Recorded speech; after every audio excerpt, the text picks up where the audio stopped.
قولي هذه هي التكه اللي مطبوخه الدهن اللي ويا طماطه كرزيه. تخيلوا طعم شنو يكون. هاي الطماطه بس شوفوا لي بشنو ننزلها. باعوا لي هذا حار منتهي. يا عيني يا عين الصوت، سيمفونيه السابعه البيتهوفن هاي. انتم باعوا لي هاي التكه وهاي التفاصيل وهاي الاجواء الحلوه، شنو اللي يكمل وياها؟ مضغوط اللحم. يا عيني يا عيني. يلا سويها بالثانيه. ما صارت سويها بالثالثه. يلا هذا الواحد عنده بركه. تعيني بس سوفي. نفتح. الله الله الله الله. اوبا الله الله الله الله. هذا لحم غنم بيها مو صحيح؟ ما شاء الله. زين انا عندي سؤال، هم ليش يسموها كبسه؟ شوفوا لي اللحم شلون مستوي يا جماعه.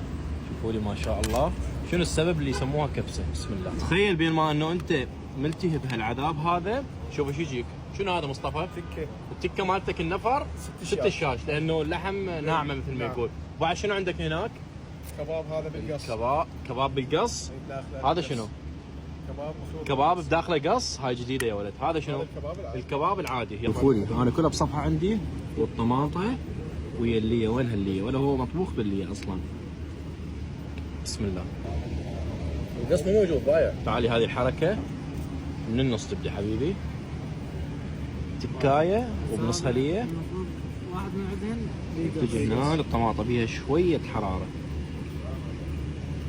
اتعس شيء من توقع اللحمايه بالطماطه. شايفه؟ مصطفى هو اللي مسويها ويقول اول مره اذوقها. اعطيني رايك بيها. ايش قد من 10؟ كلش حبيتها والله. شوفوا لي هذا شاتك مجروحه انت. شوفوا لي الصوص يا جماعه. هسه نجرب النوع العادي من الكباب. طبعا اللي بالقص كلش طيب، برغم مو كلش نكهه القص مبينه، بس اكو بنوع من الحموضه شوي يعطيكم اختلاف بالطعم مثل ما يقولوا. هذا العادي. هاي الطماطه والصوص اللي بيها فظيعه. هذه فظيعه. بالنسبه للناس اللي راح تسال عن مصدر اللحوم فاعتقد ما يحتاج، لانه تشوفوه قدامكم ما شاء الله. شوفوا لي، والبيضه موجوده معناها عراقي. بعد ما كملنا عشاء الاكل طيب الى درجه. جوست باربيكيو اللي موجود بالكرانه ب 250 مقابل جوست برجر. اكل يجنن.